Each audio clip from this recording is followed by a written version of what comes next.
Bernard Renault est prêt à bondir et que la cassette également. On va voir. On va le savoir tout de suite. Ça va. 32 000 bouteilles de jus de fruits à l'heure. Qui osera maintenant prétendre qu'en Belgique, on ne boit que de la bière? Il est vrai qu'ici, à Saint-Tron, une petite ville du Limbourg proche de Liège, on a l'habitude de surprendre. D'abord dans l'agroalimentaire, ensuite dans le football professionnel belge.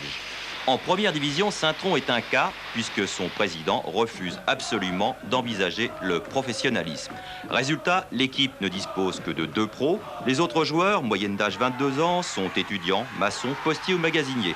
Bref, pendant que les amateurs travaillent, les 2 pros se reposent. À mon avis, Saint-Tron ne doit pas devenir, à l'heure actuelle en tout cas, professionnel, parce que ça donne des obligations, en ce qui compte des obligations du point de vue financier. Donc, à mon avis, ça va maintenant excellent. Donc, on ne doit pas faire une comparaison entre un club, par exemple, du niveau d'Anderlecht ou de Liège ou Charleroi ou l'Antwerp, par exemple.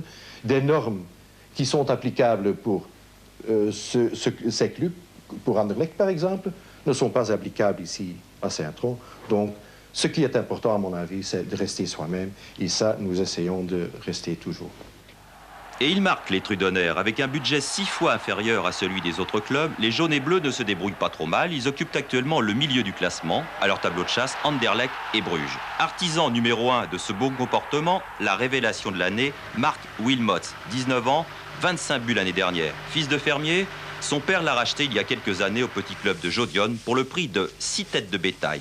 Une excellente affaire pour papa Wilmots, qui emploie Marc à la ferme toute la journée.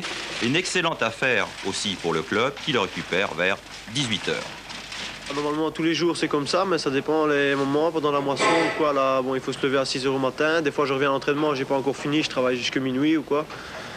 Il faut voir l'emploi du temps. Hein. Vous pensez que c'est un emploi du temps compatible avec le football de haut niveau que vous pratiquez? De haut niveau, vraiment non. Si on veut vraiment être comme dans un club comme Anderlecht, Malines ou quoi, ça on peut pas faire. Mais dans un club comme Saint-Tron, on n'en demande pas trop aux joueurs. On a 4 entraînements par semaine. Alors on sait travailler avec. Erwin Konen, 22 ans, est milieu défensif tous les jours, de 9 h à 17 h. Il joue les assureurs. À 18 h, il joue les footballeurs. 2 activités indissociables pour lui.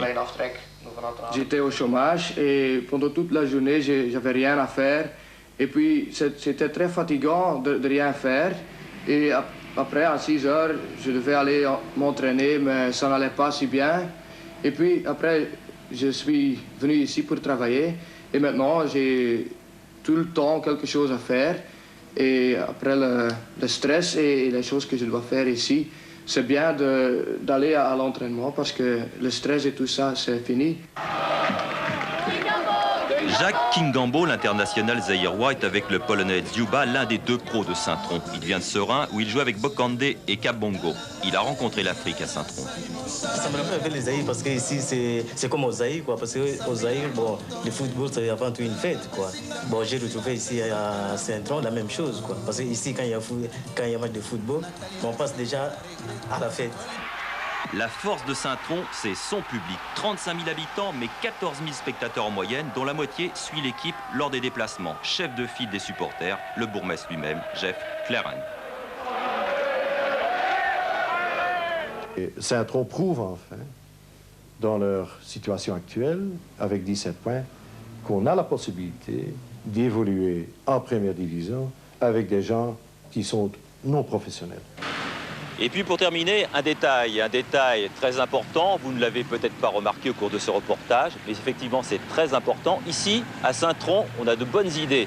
On se gare où on veut, quand on veut, pas de problème de stationnement. Le bourgmestre a eu une excellente idée, il a interdit l'usage des parcs-mètres sur le territoire de sa commune. Décidément, à Saint-Tron, on ne fait rien comme ailleurs.